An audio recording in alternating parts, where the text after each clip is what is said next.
ಕನ್ನಡ ನಾಡು ಇದು ಕನ್ನಡಿಗರ ನಾಡಿ ಮಿಡಿತ.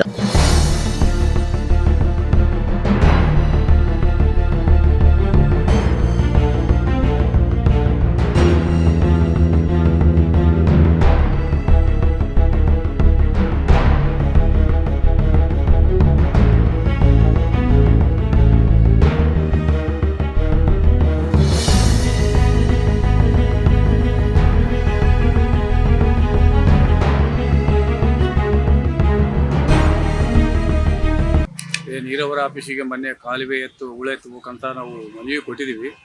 ಇಂಜಿನಿಯರ್ ಏನು ಹೇಳಿದ್ರು ಅಂದರೆ, ಇಲ್ಲಪ್ಪ ನಮಗೆ ಗ್ರಾಂಟ್ ಇಲ್ಲ, ಎಣ್ಣೆ ರೇಂಜೆಲ್ಲ ತೆಗಿಸುವಂದ್ರು. ಎಣ್ಣೆ ರೇಂಜಲ್ಲಿ ತೆಗಿಸಕ್ಕಂಥದ್ದು ಇಲ್ಲಿ ಎಲ್ಲ ಸುತ್ತ ಡ್ರೈನೇಜ್ ನೀರು, ಕಾಲೇಜ್ ನೀರು ಬಿಡ್ತಿದ್ದಾರೆ. 2 ಕಿಲೋಮೀಟ್ರ್ ಒಳರೆಂಚಿಗೆ. ಆದರೆ ರೈತರು ಅಲ್ಲಿ ಜನಗಳು ಇಳಕ್ಕೆ ಬರೋಂಗಿಲ್ಲ. ಅದು JCB ಬಿಟ್ಟೇ ತೆಗಿಸ್ಬೇಕು. 15ನೇ ತಾರೀಕು ನೀರು ಬಿಡ್ತು ಅಂತ ಹೇಳಿದ್ದಾರೆ. 10ನೇ ತಾರೀಕು ಒಳಗಡೆ ರೈತರಿಗೆ ಅನುಕೂಲ ಮಾಡಿಕೊಡ್ಬೇಕು. ಇಲ್ಲಾಂದರೆ ಕಷ್ಟ ಆಗ್ತೈತೆ. ಎಲ್ಲ ಬೋದ್ ಹೊಡೆದು ರೆಡಿ ಮಾಡಿ ಇಟ್ಟಿದ್ದಾರೆ ಬೀಜ. ಯಾವಾಗ ಬಿಡುವ ಸರ್ಕಾರ ಮನಸ್ಸು ಮಾಡಿದ್ರೆ ಅಧಿಕಾರಿಗಳು ಗಮನ ಹರಿಸಿ ಇದನ್ನು ಹೂಳೆತ್ತಕ ಜಲ್ಲಿ ಕೂಡಲೇ ಗಮನ ಹರಿಸಿ ಇದನ್ನು ತೆಗಿಸ್ಕೊಡ್ಬೇಕಂತ ನಾವು ಹೇಳ್ತಾ ಇದೀವಿ. ರೈತರು ಇದರಿಂದ ಯಾರು ಬಿಡ್ತಾರೆ ಏನಿಲ್ಲ, ನೀವು ಸರ್ಕಾರದಿಂದ ಇವಾಗ ನೀರು ಆದೇಶ ಮಾಡಿದೆ 10ನೇ ತಾರೀಕು ಬಿಡ್ತು ಅಂತ. ಡ್ಯಾಮ್ನಲ್ಲಿ ನೀರು ಜಾಸ್ತಿ ಬರೋದ್ರಿಂದ ಅಷ್ಟರೊಳಗೆ ಬಿಟ್ಟರೆ ಬಿಡ್ಬೋದು. ಆದರೆ ಅಧಿಕಾರಿಗಳು ಗಮನ ಹರಿಸಿ ರೈತರಿಗೆ ಅನುಕೂಲ ಮಾಡಿಕೊಡ್ಬೇಕು. ಸುತ್ತ 2 ಕಿಲೋಮೀಟ್ರ್ವರೆಗೆ ಎಲ್ಲ ಡ್ರೈನೇಜ್ ನೀರು, ಪ್ಲಾಸ್ಟಿಕ್ಕು ಎಲ್ಲ ಬಿದ್ದು ಎಲ್ಲ ಉಣಗಿದ್ದಾವೆ. ಕಾಲುವೆ ಮೇನ್ ಕಾಲುವೆ ಉಣಗಿದ್ದಾವೆ.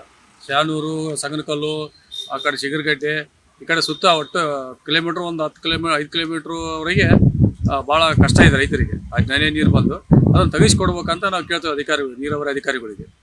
ಅದರಿಂದ ಭಾಳ ತೊಂದರೆ ಆಗ್ತೈತೆ. ಮತ್ತು ಆಮೇಲೆ ನೀರು ಬಂದಮೇಲೆ ನೀರು ಎಳ್ದು ನಿಂದಿರಿಸಿ ಇದು ಮಾಡಿದ್ರೆ ಬೀಜ ಹೆಚ್ಚು ಕಮ್ಮಿ ಆಗ್ತೈತೆ ರೈತರಿಗೆ. ಇವಾಗೆ ಗೇಟ್ ಕುಂದಿರ್ಸ್ತೀವಿ, ನಾವು ಒಂದೇ ಬೆಳೆ ಕೊಡ್ತೀವಿ ಅಂತ ಇದ್ದಾರೆ ರೈತರು.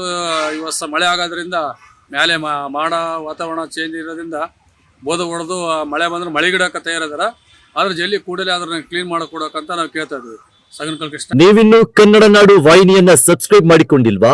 ಹಾಗಾದರೆ ಈಗಲೇ ಸಬ್ಸ್ಕ್ರೈಬ್ ಮಾಡಿ, ಪಕ್ಕದಲ್ಲಿ ಕಾಣುವ ಬೆಲ್ ಐಕಾನ್ ನ ಕ್ಲಿಕ್ ಮಾಡಿ ನೋಟಿಫಿಕೇಶನ್ ನ ಪಡೆಯಿರಿ.